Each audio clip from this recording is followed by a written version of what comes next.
And I said, oh, I'm not fine. He felt it was an insult. I'm like, I'm not fine, no. Simple issue. How you doing? I say I'll not be fine. You say I insult you. Well, the response should be positive. So I'm fine, Charlie. I know.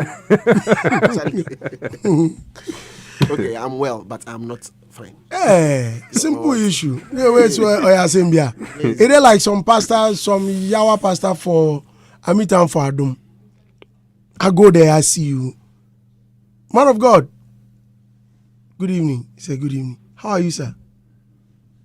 You know, it's very wrong for a young to ask the elderly how he's doing. I'm like, oh, boss, I just asked how you are doing. What's wrong with that?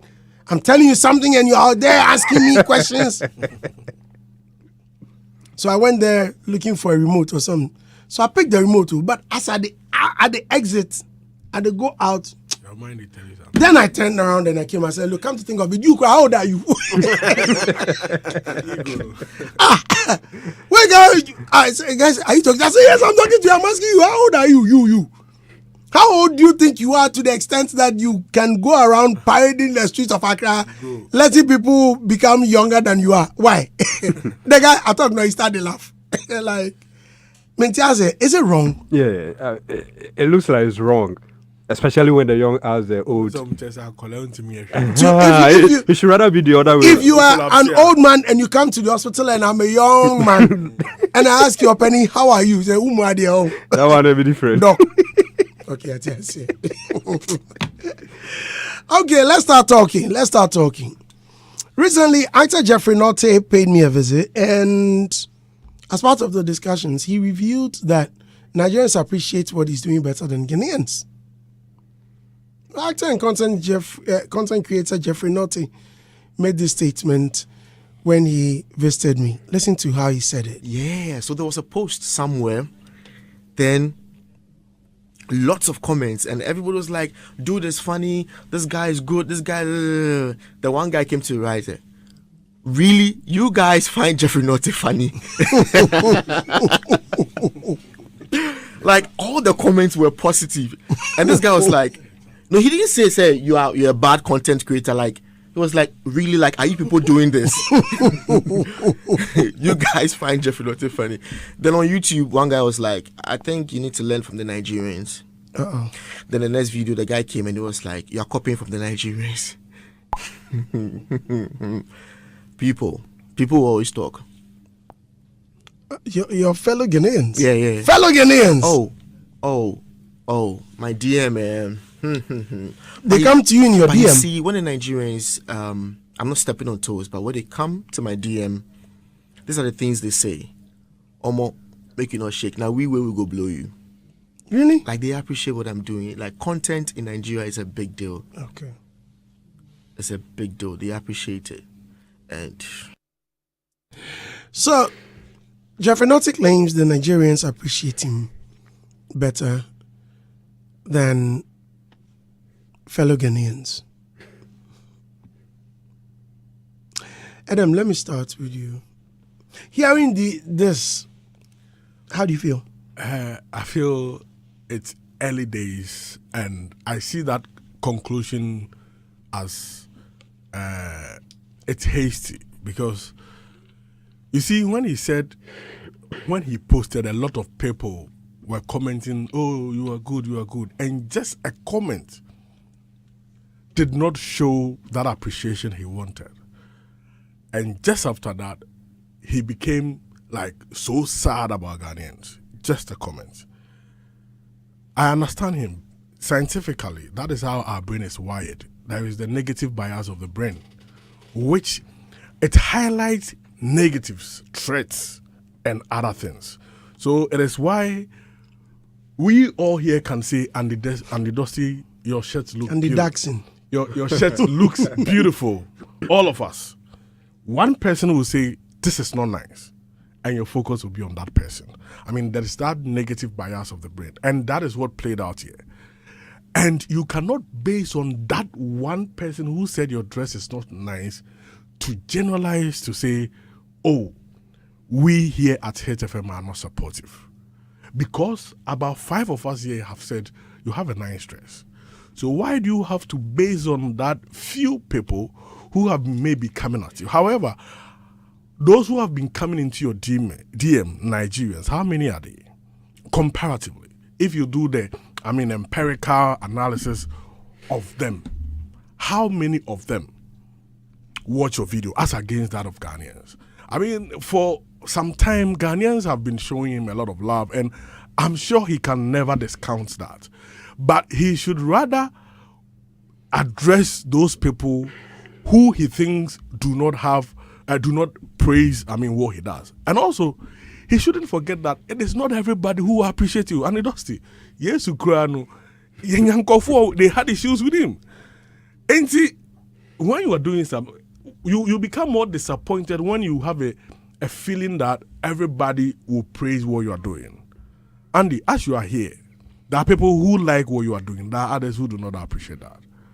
And that must not be based on, especially the little ones, to make sad decisions. So for me, it is too early, it's hasty, and I think when he's lumping Ghanaians, we should be careful, especially when he's based here and majority of his support is coming from Ghana. Thank you, Martin. Brian Martin.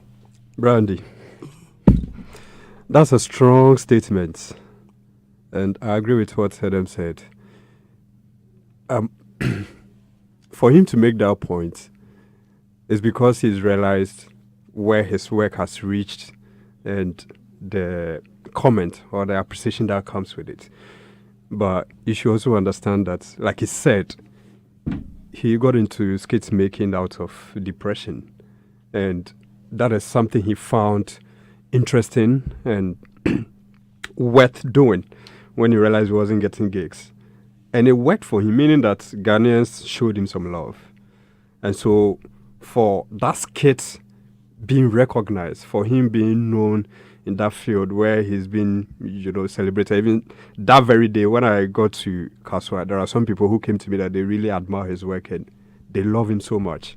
So meaning that whether he likes it or not, this is the ground. I mean, Ghana is a home, and definitely that negative comments, you keep receiving some of them. But then he should understand that not everyone probably understand what he's doing now.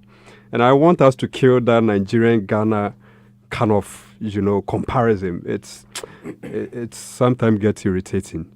And so for that statement, he has made it, but I want him to understand that, look, irrespective of how he see Ghanaians, he should understand that we are still giving him that necessary support. I mean, coming here for the interview is still a support, and he has won some fan base. Yes, a Ghanaian platform and a support as well. And he's won some hearts on that particular day because probably people who actually didn't know what he was doing but heard the name before are actually going to fall in love with some of the things he said and probably start following him. So he should just kill that vibe. Nigerians show more appreciation that way. If he knows, if he sees stuff like that, it should be kept to him.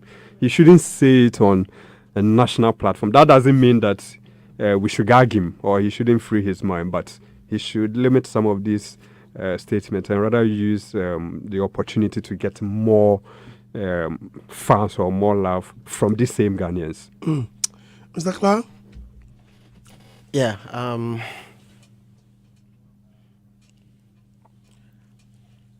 Article 11. Article 11. Of Not Article 1. Article 11 Okay. of the GJA Code of Ethics for Journalism says that we should separate comments from facts. The information there says while it is free to take positions on journalists, while it is free to take positions, any journalist should draw a clear line between comment, conjecture, and fact. So for me, I want to look at the facts. I think we have a misleading write-up. Why am I saying that? The caption says better than Ghanaians. So what, Nigerians love his stuff better than Ghanaians? If you read the stuff that has been written, there is no point where Jeffrey is saying that Nigerians love his stuff better than Ghanaians. He only said Nigerians come to my DM, we will go blow you. And he added saying his last comment was that the skits in Nigeria is a big deal. If there is any part where he said that Nigerians love his style better than Ghanaians, then please show me. Otherwise, then this whole conversation, I think that we are the person who wrote the article, and this conversation is casting some dark spell on his brand and his reputation. If people are not okay with this, you understand what I'm saying? So I just want to separate the fact. What's the fact? So Andy, if you don't mind, please let's go back into the document to see if or let's listen to what he said. Because I just want to get the facts. Because he didn't. You want to listen to it Yeah, again? I don't think he said that. So when I was playing, you didn't. No, I listened, but I just want us all to be on the same page, All just right. so that we So can hold get on to a the second. space, and then I'll just. Righty. Yeah, so there was a post somewhere, then lots of comments, and everybody was like, dude is funny, this guy is good, this guy. The one guy came to write it. Really? You guys find Jeffrey Nortey funny? Like, all the comments were positive. And this guy was like, no, he didn't say you're a bad content creator. Like, he was like, really, like, are you people doing this? You guys find Jeffrey Nortey funny. Then on YouTube, one guy was like, I think you need to learn from the Nigerians. Uh-oh. Then the next video, the guy came and he was like, you're copying from the Nigerians. People always talk. Your fellow Ghanaians. Yeah. Fellow Ghanaians. Oh, my DM, man. They come to you in your But you DM. see, when the Nigerians, I'm not stepping on toes, but when they come to my DM, these are the things they say. Omo, make you not shake. Now we will go blow you. Really? Like, they appreciate what I'm doing. Like, content in Nigeria is a big deal. Okay. It's a big deal. They appreciate it. And That's it. So there's this came on the back of the criticism from admirers or people that appreciate what he does. You understand what I'm saying? I don't know whether you were listening or you came here the other day. Yeah, I listened. It came on the back of that, and then so what he was trying to say was that it gets bad sometimes to the extent that we don't appreciate the good stuff that some of them do, and that very few, notably Kofi Kinata, who else did he mention? At the other time, he said, He mentioned two Kinata artists, yeah. and two other musicians. I've forgotten their names, and that they are constantly hitting, like bigging him up. Then he said Don Jazzy or some. I think Posted one. Don Jazzy posted it. And it was Then entertainers in Ghana who were blue badged even came to comment under the post, Yes. and he sat there and asked that, look, I'm your bro. I'm so close to you. You don't appreciate what I do until someone, either fear or far, the person far or near comes to write something that you find attractive. So in this case, that's what he was saying. You forgot to. That was how I get that, this but conversation but he came. still didn't say that Ghanaian, like, Nigerians support his work more than Ghanaians. He didn't say that. So in this particular article that we are having this conversation about, there is no agreement between the content and the caption. The caption is saying one thing different from what the content is saying, and the person that wrote it has no proof from the video, the audio we listen to, because you are supposed to report the fact, not your thoughts. Because you can say, okay, so you are thinking. No, the guy didn't say that. You are thinking. Let's separate the comments or your conjecturing from the fact. The person didn't say that.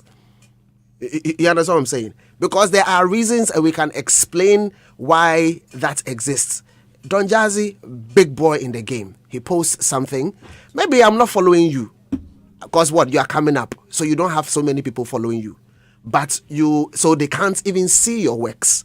Don Jazzy posts it, they are able to see it. And they show love to you. Yes, but it's on Don Jazzy's page. But it is under your video. So it means they are still showing you love, except that the love didn't come directly to your page. Maybe because they are not following you yet. You get what I'm... Yeah, maybe. You understand what I'm saying? So there are explanations you can give to that. And again, yeah, people are coming to you back and forth. Yes, the reality is that in Nigeria, the industry is way developed. So you can clearly see... somebody looks at you and they can think of how they can immediately place you within their system and how you can gain success immediately. They can tell, okay, so these are things this guy were in Nigeria. Wow, these are the things that we could probably do.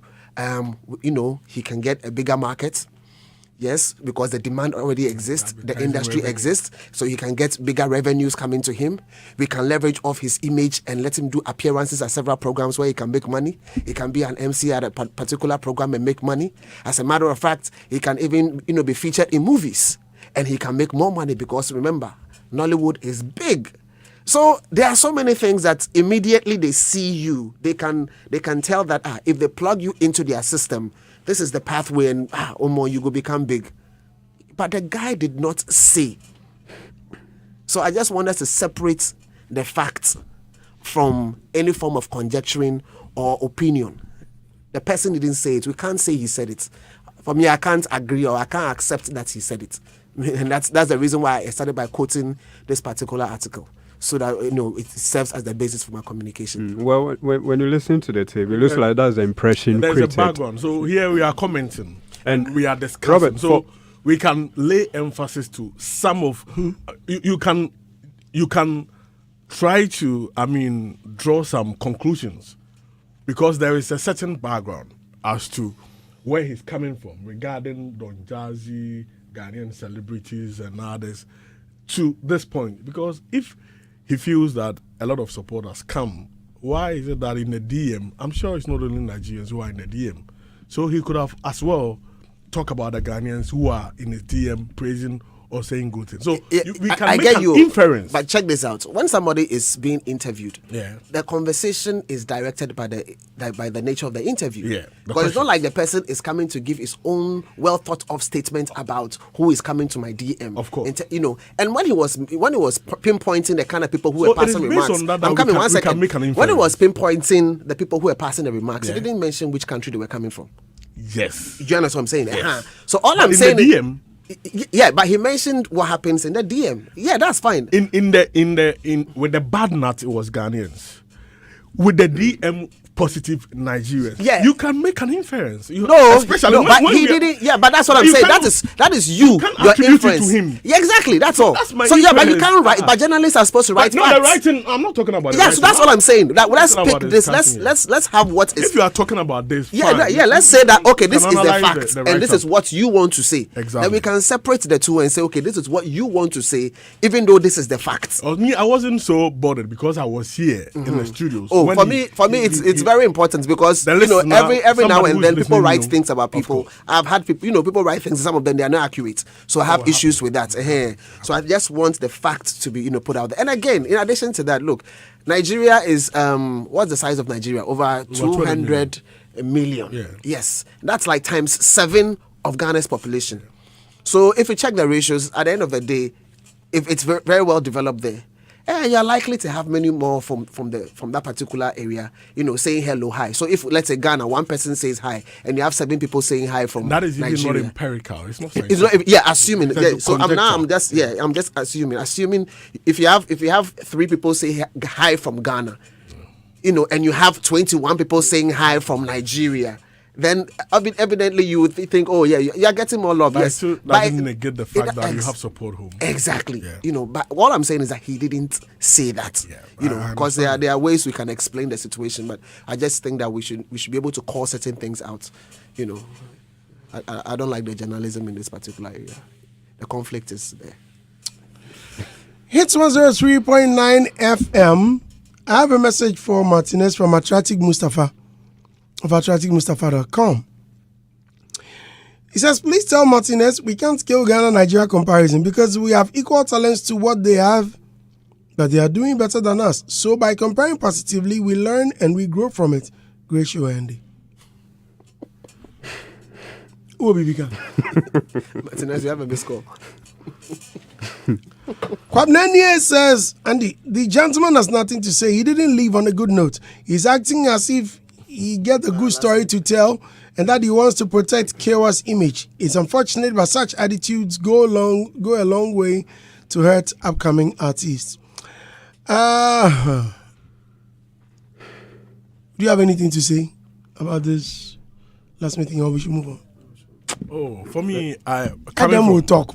Coming from Adam can't be quiet. I mean, a student of reputation management, I think that reputation is at stake, and when it comes to reputation, it's all about perception in the head of people. It's difficult for you to know the kind of perception people have about you. So, anytime there is something which will make them think a certain way, and you have the platform, it is always good that you tell the story in a way it will represent your narrative, so that even if you cannot, clear the kind of perception they have, you can mitigate it to some extent. Because if you are not addressing Kewa, there are some things Kewa is saying.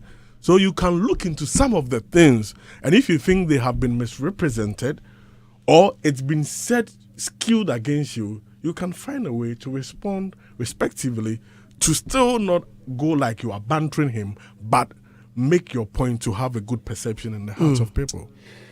Nana Kwaku says, hey, last meet, pa. If he thinks he's saying the truth of the story, I don't think there's nothing wrong with him repeating the story. He said, Brandy, I think last meet is a very good boy, and for that reason, he needs to express his side of the story between him and Kewa. Yeah. Well, you want to say something? Oh, I understand where Adam is coming from, but again, we also understand where last minute is coming from.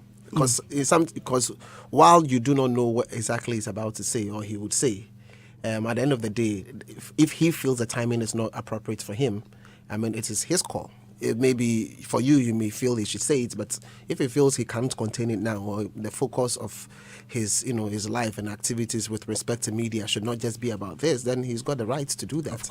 So I think that for me, him sitting here,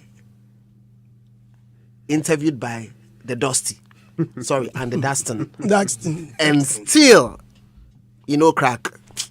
Where they if I find them and give them some 2 pesos. Before us.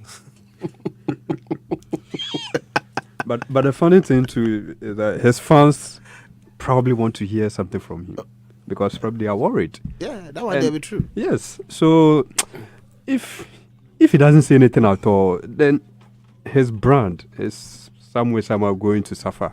That's but there's a perception like that. I hear you, but probably if he says something now, maybe he would suffer even more. You would never know. So just have to respect his decision. Because for you, it is information, but for him, it is his life. Maybe he can't even handle it. So Another question says, I like Robert a lot. You see why I mentioned I won't debate on except of a whole audio or video. A short version robs you of the whole thing. I owe you a Sana breakfast, Robert. Andy's Munchies is right here, bro. Hey, Charlie, we have Andy's Munchies, so come and munch with us. Yes. All right. Now let's move on. Issues Day. Kumasi Amphitheater at foundation level after missing July completion deadline. Do you have honorables commitment to the amphitheater? Yeah, please. Can you get me that before? Because we need to get... Probably, there were certain things he said that we'll finish by or at the end of July or we'll finish even after July. So you want to listen to him? Yes, we have to listen to it again. Context. I beg you. He may say, in July 2024, or July 24, then people would July. Once you hear July, you didn't hear 24. Now go draw. Whilst they are not in a rush to build it. I'm sure he said 24. Okay, I'm not very sure. Maybe he said 24. Maybe. Article 11. Conjecturing of the comments of the Ghana journalists of the Ghana Institute of Journalism. That's why we have You know, when you go to communication school, they say we don't say journalism. Journalism. Then they say, how do you say it? Boss, they also me and Kana.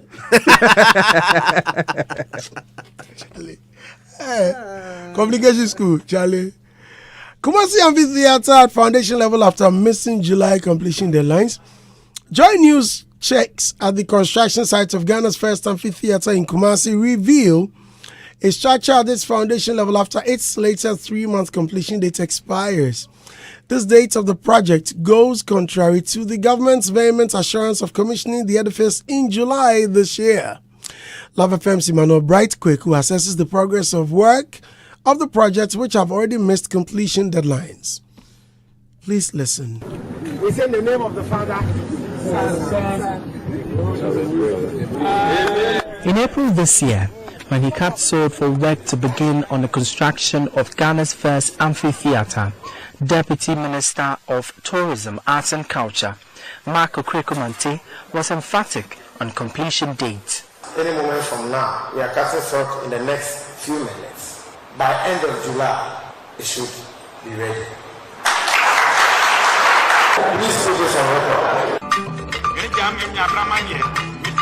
The project, as part of the ministry's developmental initiatives, is to revamp tourism and the creative art industry in Ghana. But the assurance never saw the light of day within a specified time frame. Amphitheaters are open-air venues used for entertainment, performances and sports. A's Ghanaian actor and chairman of the Ghana Actors Guild Ashanti chapter, Bill Asamoah, was convinced the structure would uplift the creative industry. This is a modern set of the art where it's covered, where we can do our premieres. That's a befitting movie theater. 3 months after the deputy minister's assurance, I visited the site to assess the progress of work. Exactly 7 days to the end of July, the foundation for this amphitheater has been laid as constructors over here race against time to complete the edifice. But one could only wonder if they would be able to meet the expected date for commissioning. Constructors at the site who opted to speak off camera could not confirm to me when the project will be completed. Not everyone is happy with the delayed promise. Entertainment pundit Ebenezer Donko is perturbed by the government's faltering commitment to the creative arts.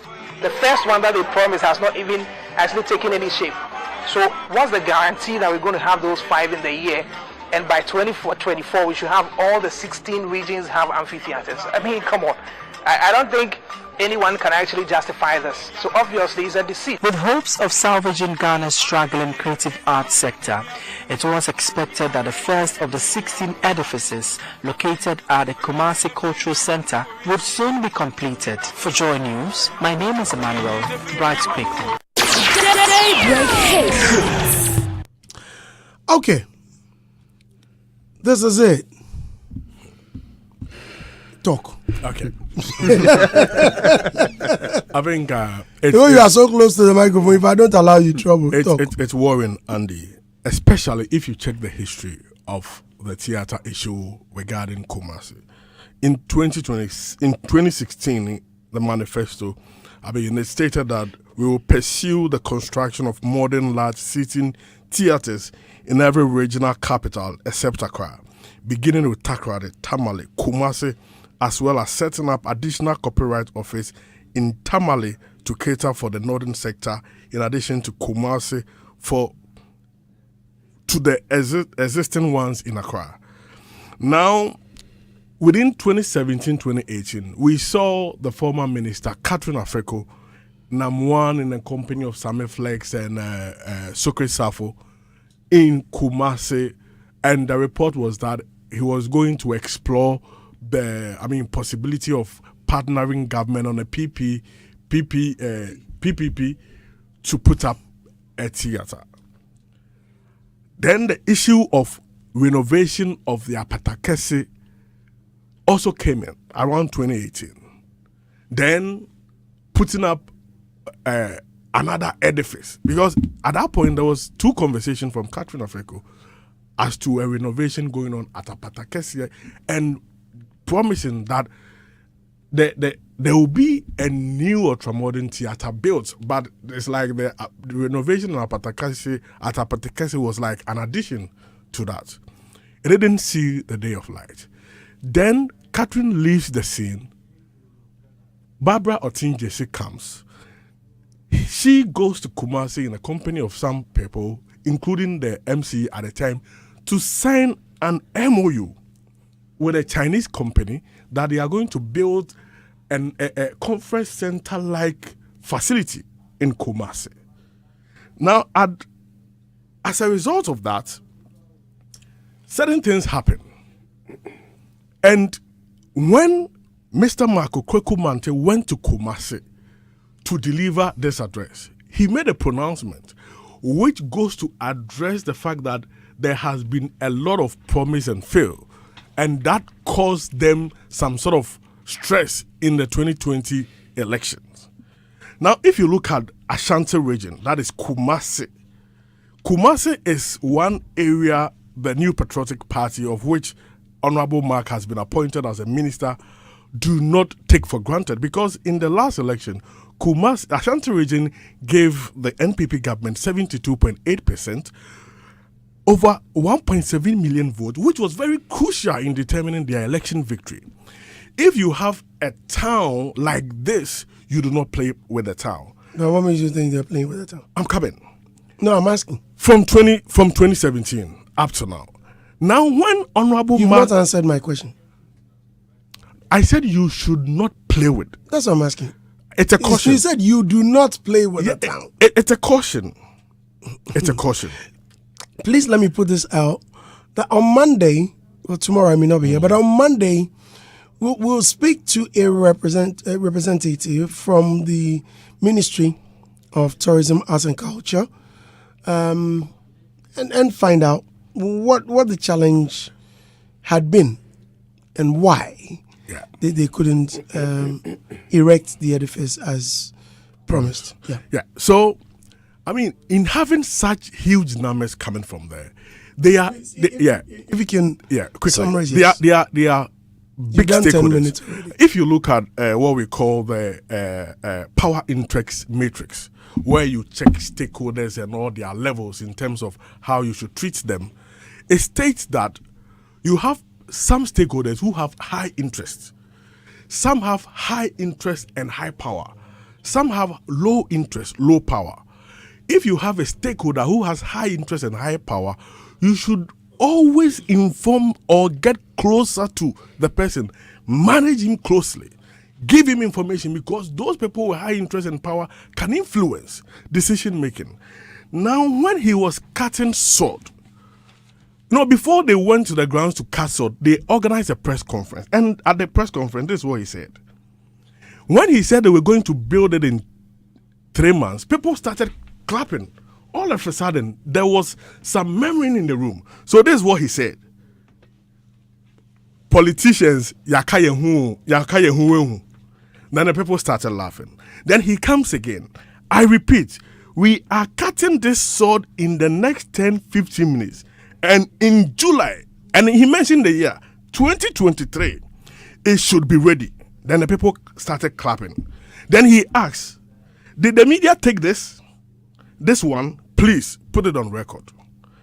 Now, it is very, very, very, respectful that if you think there is something which has caused a delay, if you have organized the whole press in Kumasi, including the MC who even pledged support, and for some reasons, this project is not going to take place, you should at least let the people know, because when you cut the sword, you posted it even on his social media platform, among other platforms.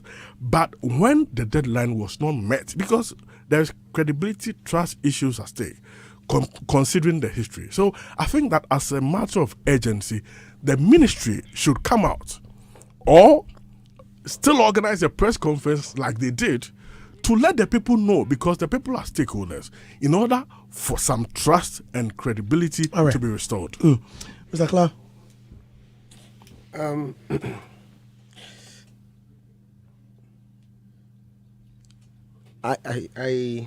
If you are not ready, should I? Oh yeah, let Martinez go. Martinez, please. Brother Martin, I don't want you to rush me. I've just 5 minutes to wrap up. I understand, but these things you have to say well because it has implications. Right. You know, so It will be very, proper if we hear from the ministry first, because I believe there's a reason. It's very unfortunate that the ministry is receiving some. Okay, let me put it this way: Honorable Mark is receiving some backlash and harsh comments. And for me, I remember I said earlier on that I hope he doesn't regret cutting the sword. But Andy, the tape we listened, he said it should be done by ending of July. It should be done. Is it not different from must and will? Semantics. Yes. He spoke severally at the sword cutting press conference and even at interviews. He was emphatic and he said the money is sitting in the account. But my point is, he made mention that it should be done. So, if that's the case, then it looks like there's too much. We are putting too much pressure on him. Yes, because he didn't say it will be done, or a must. He said it should. So, like I said earlier on, unless we get some explanation, the reason why July has ended, but we've not been able to. People do it. It's just fair that people will ask why. It's the questions are legitimate. So yes, because of the July mentioned. I mean, you don't have to make it look like people are not being fair. It's fair. You give someone promise, and it's time, and the person asks. It's just fair. So Andy, for me, it's good Monday we'll have a response from the rep, at least to know why it's not possible or the construction has not taken place. But I've also heard that there's a tree on the land which has also become a hindrance. I don't know how true is it that dealing with that has also become challenging, because they have to cut down that tree before they'll be able to proceed, and it's become very difficult. So I'm sure all this will be part of the reason. Nothing stop them from telling the people. All right. Are you ready now? Please have I'm ready. 3 more minutes. All right, just go ahead. Yeah, all right. So, 3 points. The first one is a situation analysis. What is the situation? Man, machine, money. We need to know that, because accountability is one of our constitutional requirements, and we need to be able to get them to answer to us. Because the will of the people, or the sovereignty is derived from the will of the people essentially. So at the end of the day, they need to be able to let us know. So is it because the people who have been contracted cannot deliver with respect to the men? They don't have the skill. What is it? We need to know. The machines, license, equipment, logistics. Is that what they are facing? And then money, is the funding, the challenge. What we need to be able to know. At least we need to be able to understand this so we can appreciate the situation.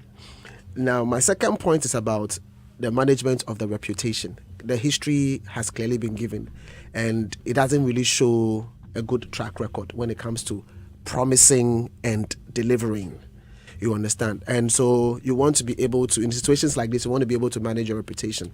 Now, when the Kwame Nkrumah Memorial Park was finished, the first thing that I said was, wow, because a timeline, I don't think there was a timeline given in terms of when it was supposed to be completed.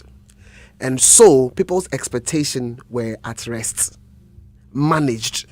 Then all of a sudden, out of the blue, boom, the thing has been completed. And then people were surprised. And people were more appreciative of the fact that, wow, this has been completed. And it was beautiful. But when you now say this will be done, because I remember the conversations where, can this thing be finished in 3 months? When you now say that it's going to be done on this particular date, then everybody is going to think about it being completed on that particular date. So when that doesn't happen, then people will have issues. So it's like a repetition of what has happened in the past. So for me, I would have thought would have stuck to under promising and over delivering. You under promise and then you over deliver. So if it's 3, you make it 5. So at the end of the day, if you deliver even in 5, we are still deliver in 3 months, we are happy. That becomes your internal deadline you're giving to yourself. And then you leave your 2 months for some lapses, possible, anything that could go wrong, so that you manage the expectation and the reputation of the organization, that we can constantly say, oh, you promised and you delivered. The issue of timing will never come in, because once you mention it, that becomes the number one yardstick we use in evaluating whether you're actually delivering or not. So that's it. And then on the flip side, even if you gave that date and it's not happening, the other thing is to be able to find a way to communicate. Because what am I saying? If I'm not sure they came out with their own 3 months to decide that this is when it's going to be finished. Technically speaking, the people on ground must have told them that we are going to do 1, 2, 3. We'll finish by this date, and that therefore by this date we'll finish. And that is why it was communicated to us. So if that particular promise is within the public space, clearly what you want to be doing is to be monitoring it. And then you get back to the guys, and then if after a month you realize that something has gone wrong, then you communicate is clearly released. Oh, we are sorry, this particular project that was projected to have finished a particular date is not going to be finished because of these challenges. 1, 2, 3, 4, 5. Sorry for inconveniences, because we are hoping that it will be completed by this new date. The new deadline of new dates for completion is this and this and that. So bear with us, and you follow through all the way till it's finished. In that case, you're carrying the people along. You're managing, the reputation of the organization, and everybody's expectation is managed. So I think that some of these things could have been employed.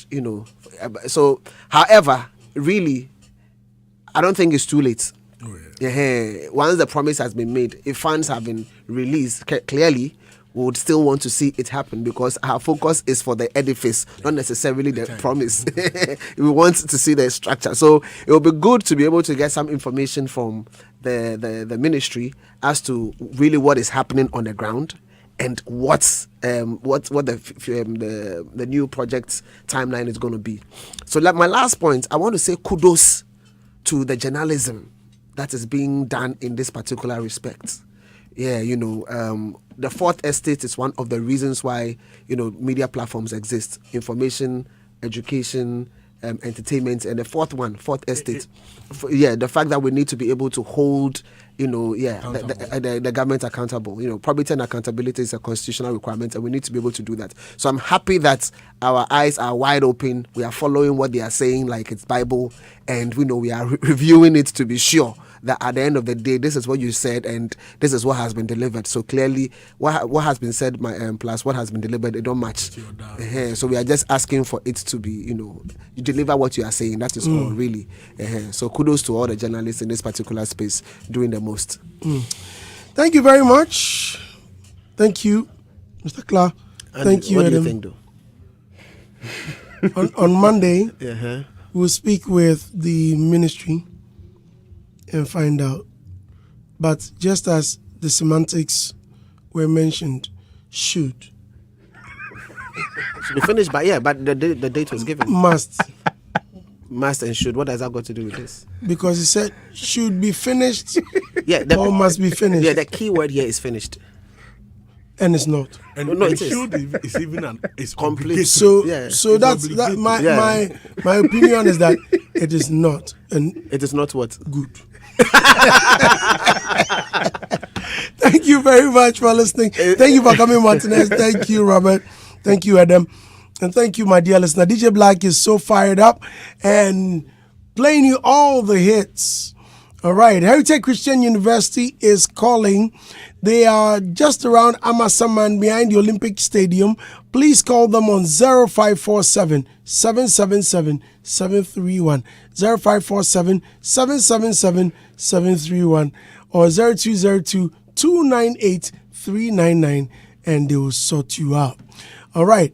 Lunch Avenue. Papa Chalewi for Chop Proper. 0558 502 206. And yes, on that note, we are leaving. Enjoy your Thursday and your holiday that comes afterwards. DJ Black is ready with Music Box. My name is Andy. Thank you very much.